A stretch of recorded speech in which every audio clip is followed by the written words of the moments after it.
what's up, all my musicians out there? So this is a big question I've gotten a lot, and that is, how do you give a DJ your demo? When you work on a track, what's the best way to give it to them? Whether it's in person, like face-to-face, or whether it's, online or you email them, what's the best way to do it? Now, when I first moved to LA, I got invited to a lot of unique events, very special events, some celebrity events, and there's a lot of A-list DJs at them.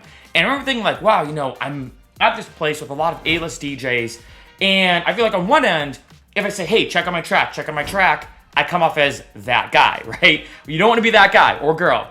However, on the other side, I was like, well, I don't know if I'll ever run into this DJ again. It could be a unique once-in-a-lifetime opportunity that might set me up for success later on. So what I decided to do is write into the Jordan Harbinger show. I will link this below to his show if you want to check it out. He's an incredible podcaster, one of the biggest podcasters in the world right now, and he's amazing at business advice, networking, so on and so forth. So I actually wrote into his show, so I'm going to play what he said because his advice and the advice that he also got from another DJ that he knows is incredibly unique and smart, and I've actually taken it and used it in my own networking techniques when it comes to getting my demos out there and having people listen to my tracks. So obviously I didn't know how to answer this question. I just assumed that anybody who gives a demo tape, which it's probably not called that anymore, but anybody who goes, hey, check out my SoundCloud is probably that guy, especially at an event like this. It's probably the best way to get uninvited. So I asked my friend Mick Beat. He is a very well-known DJ. Shout out to him. And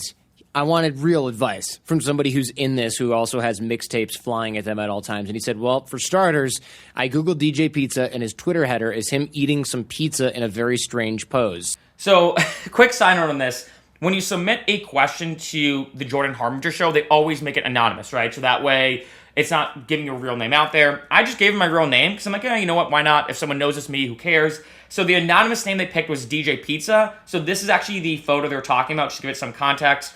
I was actually at a parkour event, and they were taking photos of everyone doing flips and whatnot, and I had a piece of pizza in my hand, and I was like, well, what if I just do like a baby freeze, which would be just like a one-armed breakdance hold while eating the piece of pizza? And so, yeah, just give you some context of why he brought that up. So basically my anonymous name they picked for me for this episode was DJ Pizza. So there's that.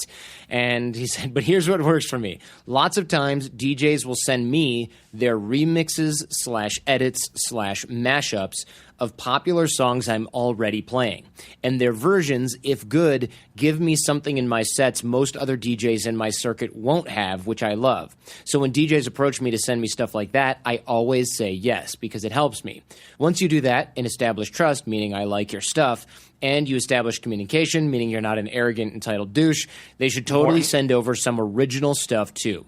But it's better to send something totally useful at first and then go from there. And as for the pizza thing there... So then he goes to talk about like the pizza thing, if it's bad or good. Well, I might as well play it, I guess. DJ Pizza. I asked Mick what he thought about that, and he said, no, really, it's a good way for him to spread his name, because I'm going to think of DJ eating pizza every time I play the song in my sets, and I will potentially share it with peers. Hope that helps. Mick. I actually thought that was such a genius idea because, let's say if I'm going to an event, and this happened to me before, where I know there's a DJ that's going to be there. I know 100% there's an A-list DJ that's going to be there. Rather than give them an original track, which also could be good, if I say to them, like he said, hey, I know you have the song that you just released, you've been playing it at all your shows, I actually remixed it to make it more useful for your sets. And obviously this is a big thing DJs love. They even call it a VIP remix or a VIP mix when you remix your own song. So for live shows, the verse is typically the same, but then the drop is different. So the crowd's expecting one thing, they get another thing, and obviously that makes it way more better, especially for like a live show. And I thought this was such a good answer because the biggest thing for a lot of DJs is,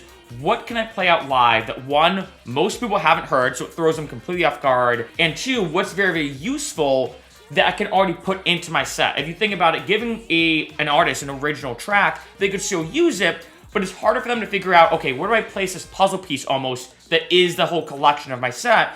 But if they're like, wait a minute, I just released this new track, this random person I met at this event remixed it for me, I've been playing it at my live shows, wow, this remix is really good. Like, this would be super useful because I'm already playing it at this point in my show.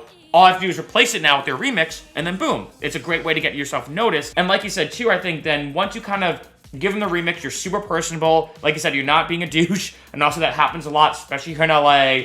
and you're just very, very nice and genuine through communication, then the DJ might even say to you, hey, you know, your remix was really good. I'm just curious, do you happen to have any original stuff? So on and so forth. So this is something that for me now, I actually do a lot, where like if I know a DJ is going to be there, I try to think of what could I remix or do that I know would be useful for their live set. I'm not trying to think of what can I make so they listen to me, so they check out me, so they check out DJ Ferchero. I'm now thinking, how can I make something for them that brings them so much value and that helps them out?